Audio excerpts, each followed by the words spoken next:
देखिए, आज हम आपको ये बता रहे हैं कि अगर आपकी कुंडली में मंगल दोष है तो मंगल दोष के जीवन में फायदे भी होते हैं। क्या फायदे होते हैं, क्या नुकसान होते हैं, मंगल दोष के इस पर चर्चा करेंगे। सबसे पहले जानते हैं कि मंगल दोष का अर्थ क्या होता है। किसी भी कुंडली में मंगल की विशेष स्थिति को मंगल दोष कहा जाता है। मंगल अगर कुंडली के प्रथम, चतुर्थ, सप्तम, अष्टम या द्वादश भाव में बैठा हो तो इसको मंगल दोष कहते हैं। दक्षिण भारत में कुंडली के दूसरे भाव में भी मंगल बैठा हो तो इसको भी मंगल दोष कहा जाता है। माना जाता है, लोग ऐसा मानते हैं कि अगर कुंडली में मंगल दोष है तो ये स्थिति नकारात्मक ही होती है। इससे वैवाहिक जीवन और स्वास्थ्य में समस्या अवश्य होती है। लोग मंगल दोष को ज्यादातर बुरा और ज्यादातर निगेटिव मानते हैं, लेकिन मंगल दोष के विशेष लाभ भी जीवन में पाए जाते हैं।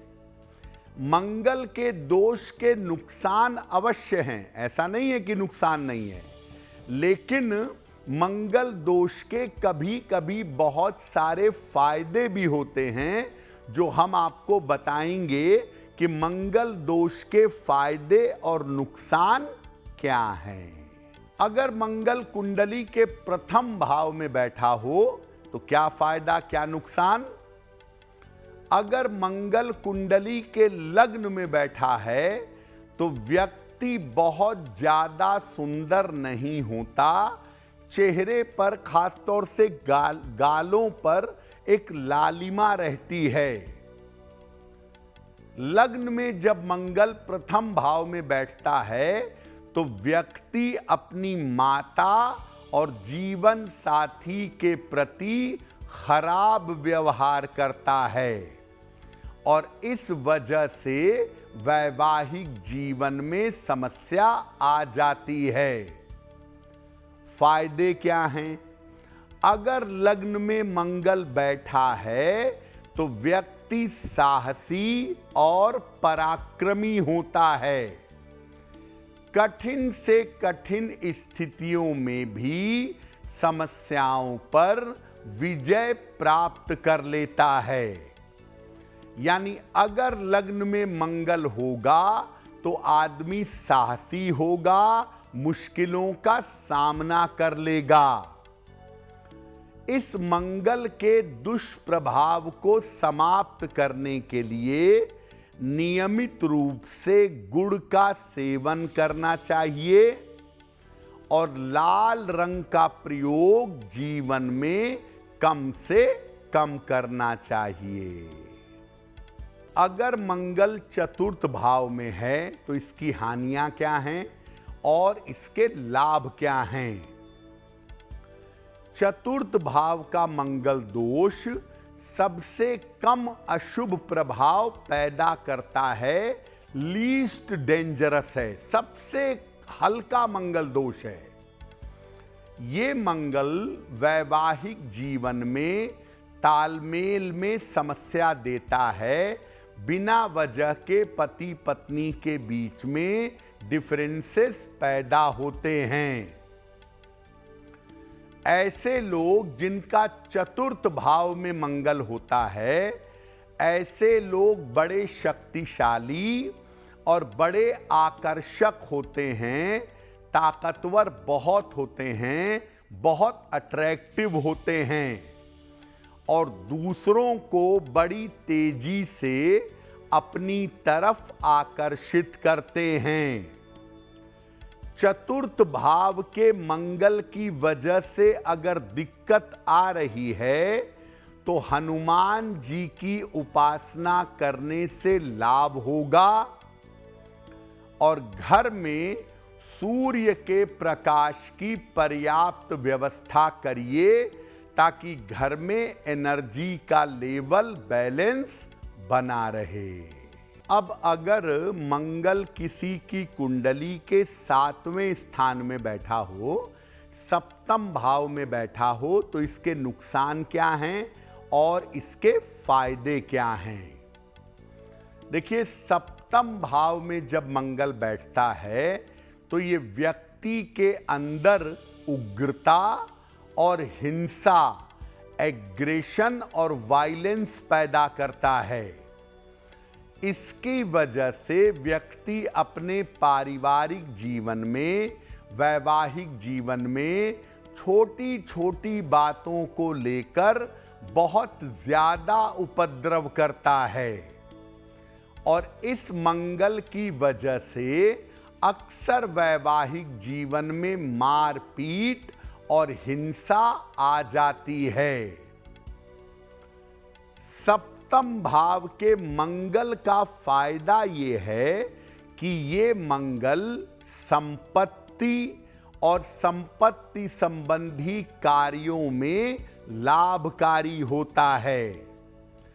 ऐसा व्यक्ति बड़े पद पर रहता है और ढेर सारी संपत्तियों का स्वामी होता है।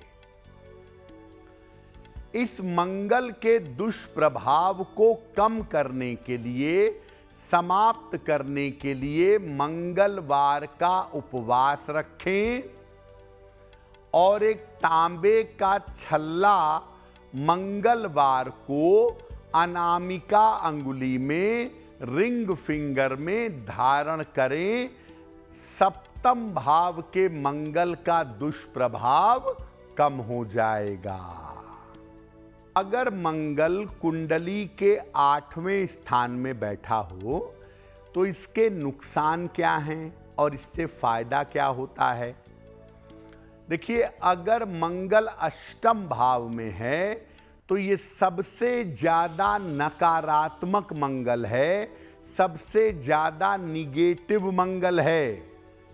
ये मंगल वाणी को और स्वभाव को खराब कर देता है।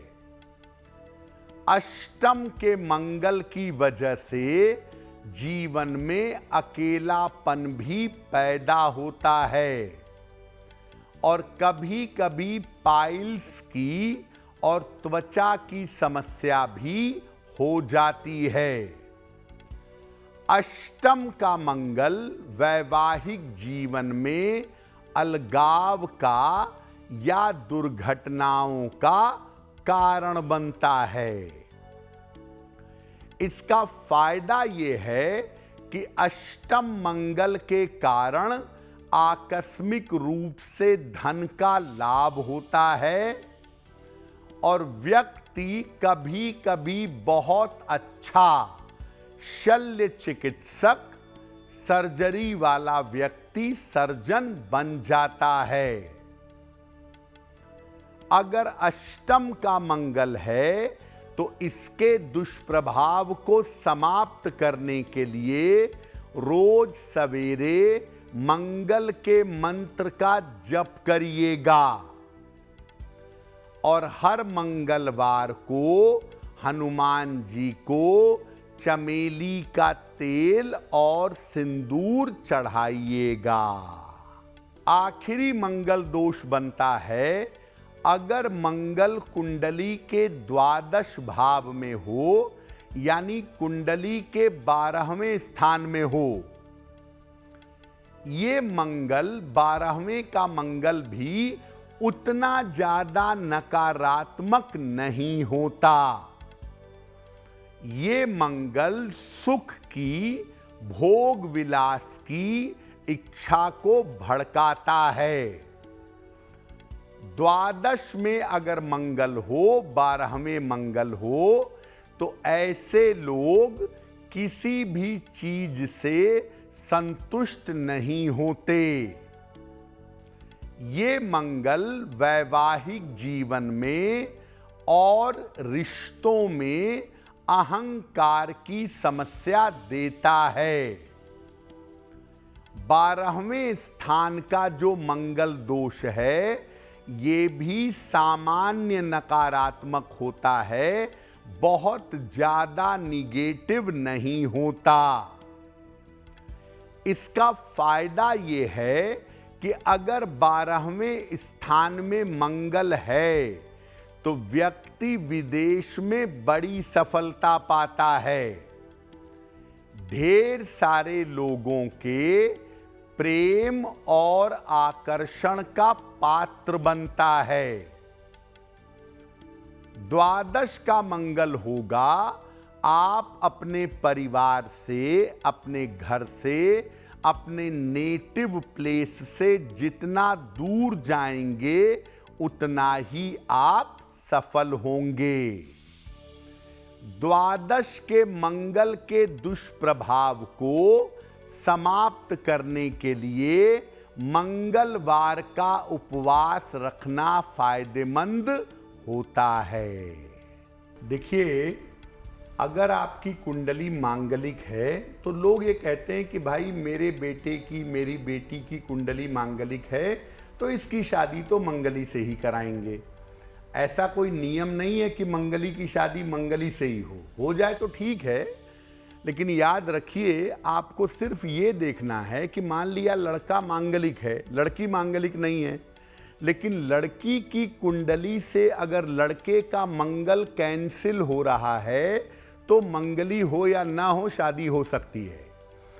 यानी अगर मान लिया लड़के की कुंडली में मंगल लग्न में बैठा है, कुंडली मांगलिक है, लड़की की कुंडली मांगलिक नहीं है, लेकिन लड़की के लग्न में सूर्य बैठा है या राहु बैठा है या केतु बैठा है, उसी भाव में पाप ग्रह बैठे हैं लड़की के जन्मांग में, तो लड़के का मंगल दोष कैंसिल हो जाएगा। ऐसी स्थिति में फिर मंगल दोष को मिलाने की जरूरत नहीं पड़ेगी। तो ये बिल्कुल मत समझिए कि मंगली की शादी मंगली से ही होनी चाहिए। मंगली की शादी करते समय ये देखिए कि आप जिस लड़की से या जिस लड़के से शादी कर रहे हैं उसकी कुंडली से आपका मंगल कैंसिल हो रहा है या नहीं हो रहा है। और अगर मंगल कैंसिल हो रहा है, भले ही अगला आदमी मांगलिक ना हो तो भी विवाह किया जा सकता है। ऐसा कोई नियम जरूरी नहीं है कि मंगलिक की शादी मांगलिक से ही कराई जाए। अगर आप मुझसे जुड़ करके अपनी समस्याओं का समाधान चाहते हैं और चाहते हैं कि आपकी समस्याओं को ज्योतिष के माध्यम से सुलझाया जाए, तो आप हमसे संपर्क कर सकते हैं, जुड़ सकते हैं एस्ट्रो तक पर।